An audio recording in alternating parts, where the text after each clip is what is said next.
Everybody, it's Constance Charming Custom Crafts, and here is little Roxy. Roxy's helping me with my video today. So today is day 7, and today I guess is my share. I'm getting more people that's signing up for days, but I still have a lot that's open for those who want to participate. So today I wanted to share something that I got the idea of the other day, and I'm going, oh, this is good. I happened to run across a picture, and it just dawned on me of something that could be done, and that I don't know if it's been done before. I haven't looked it up, at least for this particular one and details. But I thought, okay, I have these supplies. This could be kind of cool. So I went with it, and I hope you like it. It's based on the painting of the farmer, the Iowa farmer and his wife, but with a twist of Halloween. And what better way to remember, huh, Roxy? What better way to remember Halloween but one of the best movies, The Nightmare Before Christmas. I know I have my son who likes Jack, and my friend Bailey who loves Jack. So I'm hoping, now my son's already seen it, but I know that Bailey's going to love this. My daughter came in from working out this morning, being out. So this is something that I made with some stuff that I just had around the house. But it just worked. It just worked. When an idea came to me, it worked. And I've been wanting to get to this for a couple of days. And I thought, what better way to do it than I started this last night. And when I told my husband the concept, he didn't totally get it, but he got into it as I was making it last night. So I'm going to share, and what better way? What better way to use scrap paper? I just pulled paper that I thought would work together with the project. Feel free to do something like this. This is great. Anybody can do this. So it's, I just got to show you. Now I got little Rosie. Hi, Rose. So I got little Rosie. She had a wart on her head. They had to cut it off. It's been a long time, and it's just a spot that's bare now. Anyway, so I'm going to show you my twist, Halloween, Disney style, with The Nightmare Before Christmas on the Iowa farmer and his wife painting. Very famous, so I thought this was cool. I hope everybody else does. If you don't, I get it, but I hope you like it. It's a little altered project. So here is my, what I'm calling Sally and Jack, Nightmare of Ghouls. As you can see, there's Sally with a twist, and there's Jack. And it's not just any way of doing it. I actually printed out several sheets. I actually found this picture online, and I decided, oh, well, how cool would that be? Again, use what you can get. You don't have to have stamps. You don't have to have a Cricut. I got rid of my Cricut. I don't have a silhouette. I don't have a bullet. But, you know, there are many ways that you can do this. If you don't have any money, this is a great way. If you have friends that are giving you scrap paper, or if you want to go buy a paper pack, this will work just fine. Great project for everybody. So I took this picture, printed it, and made it 110 on enlarging. I tried a little bit bigger, but it was too much, so it kept zooming to the left. And for what I was using, you can use canvas. So I used this feedback type canvas. It's, I think, 10 or 11 by 14. No, it's not. It may be 8.5. It's 8.5 by like 11.5. So I had a 3-pack of these, and I thought, sorry, I'm tired. I totally apologize for that. My daughter said nap, that's probably why, and then the dogs are just all laying here. I really am sorry. Anyway, so I thought, you know, it's a good way to use this, and I've been sitting on them.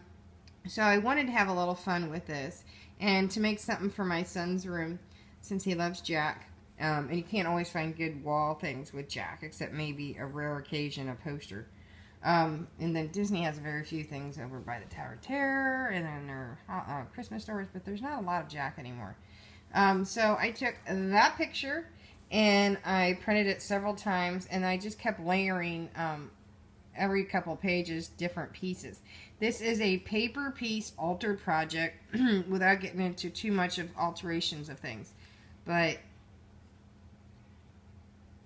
sorry, another yawn. I want to show you what I did with it.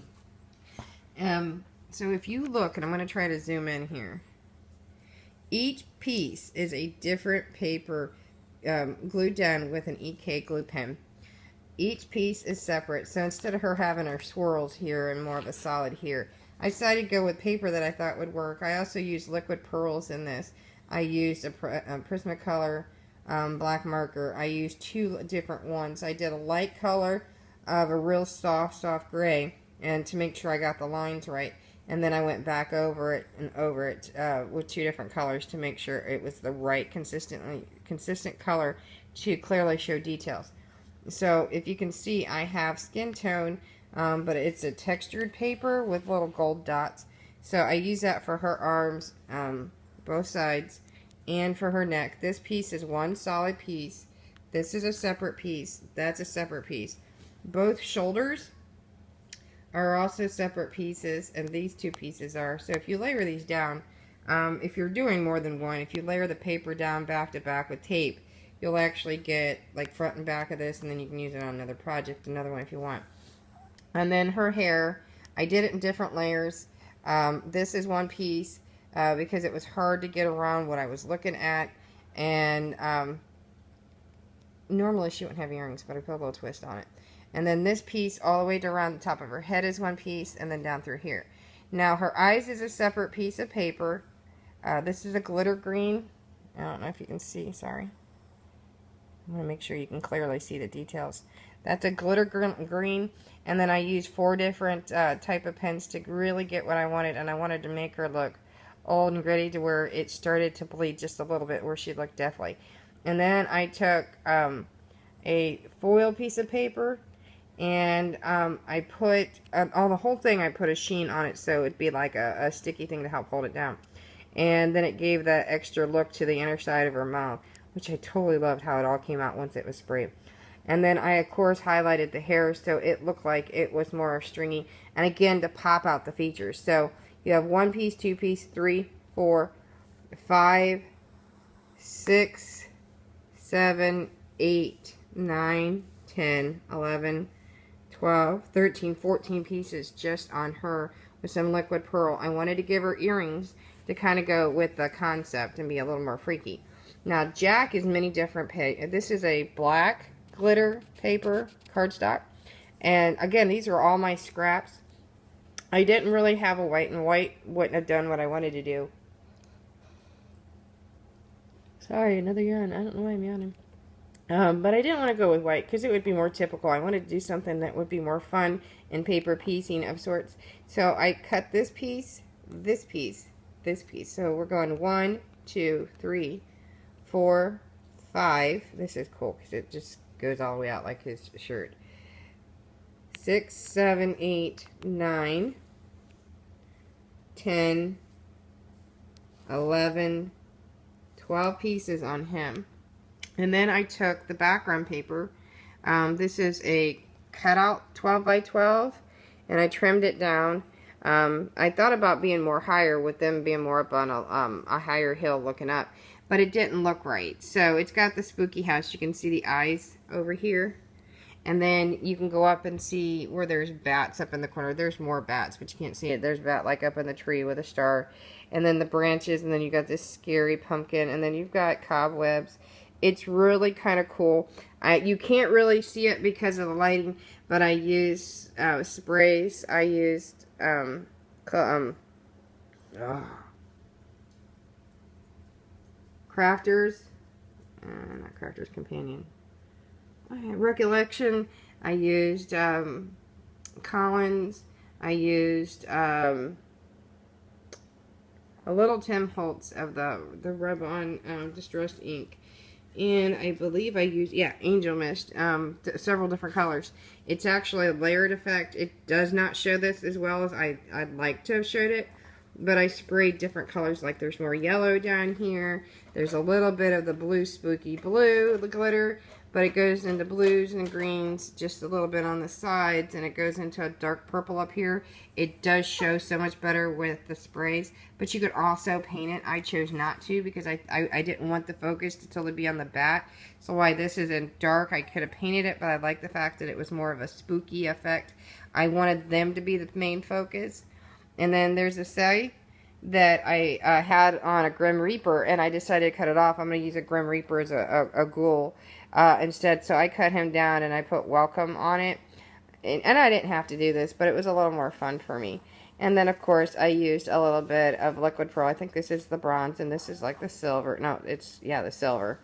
I don't know the exact name. It's not in front of me. But I had a little bit of fun. There's a little black in here, and there's just a little bit on his nose for a little texture. But I had a little bit of fun. And I took my black bling mesh, since I had it out the other day. I have a box of this stuff. I got like a shoebox of it. Different colors. I need to start using them more.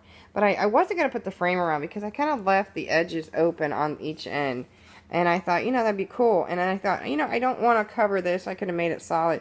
But it kind of gives that effect that I really liked. Like I said, I could have covered it over. But I had more fun. And I could have lifted it up. But, you know, the heads would have been too high. And it was way too cool not to do it this way. So, again, this is Sally and Jack. Nightmare of Ghouls. Sorry, I was trying to catch my breath there. Nightmare of Ghouls, and I gave her like a necklace, by the way. And then you can see all the stitches on both. And then I tried to make sure that you saw a little bit of this, but the side is actually covering his like lapel. I like that it's had plaid. And this is from an old project. All of these are from old projects, and it just works so great, and I'm happy about it. On the back, and I'm not putting the personal message on it right now. On the back, first of all, I had ink on my hand, so it's going to happen. On the back, I did this cutout tag that I pulled from one of my pads. And it's like a chalkboard here. And then I'm going to write in white a message to my son, and then the date that I did it with the title on it. Now, if you're wondering how I'm going to hang it up, I want to say thanks to Kim for sharing this on the page a few years ago. It was brilliant. It was a very quick and easy project. For hanging, you take a pop tab, and I only have one, that's why it's not on here. You take a pop tab and you bend it, and then you're going to hot glue it up here to where you can stick a ribbon. You put it on both sides. You can put it in the middle to hang it with a nail, but I'm going to do it with a ribbon, and put something kind of spooky on a ribbon, or a solid, like maybe the black glitter one or an orange or something, just so you can clearly tell what it is. Say hi, Rose. Rose is tired. She was laying in the sun. So, again, I hope you enjoy this project. Anybody can do this. Print out something. You don't even have to have this in the back. You can just do it into a frame with different papers and do more paper piecing. You can even use an actual photo of somebody and have a little fun. Make them into the drawing on a program and just print it out. Like if you get a great picture of somebody and it does like a drawing of them, and have a little fun with it. It's kind of like quilting. So enjoy this altered canvas project, paper piecing project. I had a little fun with it, and I'm sure my son's gonna enjoy this in his room. Enjoy, guys. Bye.